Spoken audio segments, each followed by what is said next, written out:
2 Chronicles 18. Now Jehoshaphat had great riches and honor, and he made a marriage alliance with Ahab. After some years he went down to Ahab in Samaria. Ahab slaughtered an abundance of sheep and oxen for him and for the people who were with him, and induced him to go up against Ramoth-Gilead. King Ahab of Israel said to King Jehoshaphat of Judah, "Will you go with me to Ramoth-Gilead?" He answered him, "I am with you. My people are your people. We will be with you in the war." But Jehoshaphat also said to the king of Israel, "Inquire first for the word of the Lord." Then the king of Israel gathered the prophets together, 400 of them, and said to them, "Shall we go to battle against Ramoth-Gilead, or shall I refrain?" They said, "Go up, for God will give it into the hand of the king." But Jehoshaphat said, "Is there no other prophet of the Lord here of whom we may inquire?"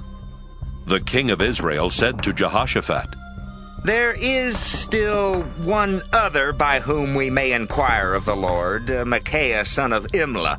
But I hate him, for he never prophesies anything favorable about me, but only disaster."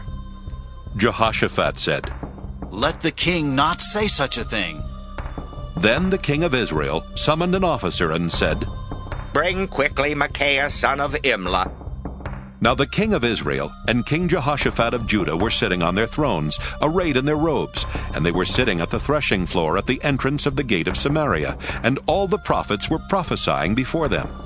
Zedekiah son of Chenaanah made for himself horns of iron, and he said, "Thus says the Lord, with these you shall gore the Arameans until they are destroyed."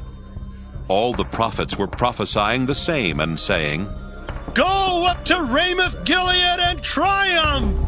The Lord will give it into the hand of the king!" The messenger who had gone to summon Moyea said to him, "Look, the words of the prophets with one accord are favorable to the king. Let your word be like the word of one of them, and speak favorably." But Moyea said, "As the Lord lives, whatever my God says, that I will speak." When he had come to the king said to him, "Moyea, shall we go to Ramoth-Gilead to battle, or shall I refrain?" He answered, "Go up and triumph. They will be given into your hand."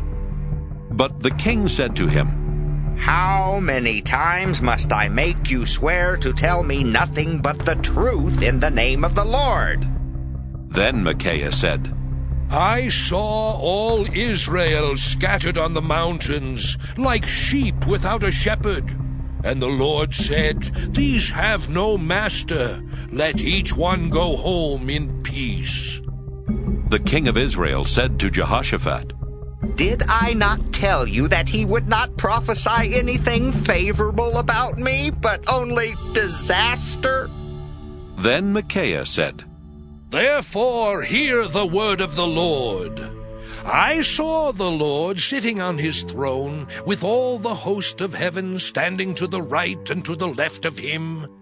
And the Lord said, 'Who will entice King Ahab of Israel, so that he may go up and fall at Ramoth-Gilead?' Then one said one thing, and another said another, until a spirit came forward and stood before the Lord, saying, 'I will entice him.' The Lord asked him, 'How?' He replied, 'I will go out and be a lying spirit in the mouth of all his prophets.' Then the Lord said, 'You are to entice him, and you shall succeed. Go out and do it.' So you see, the Lord has put a lying spirit in the mouth of these your prophets. The Lord has decreed disaster for you."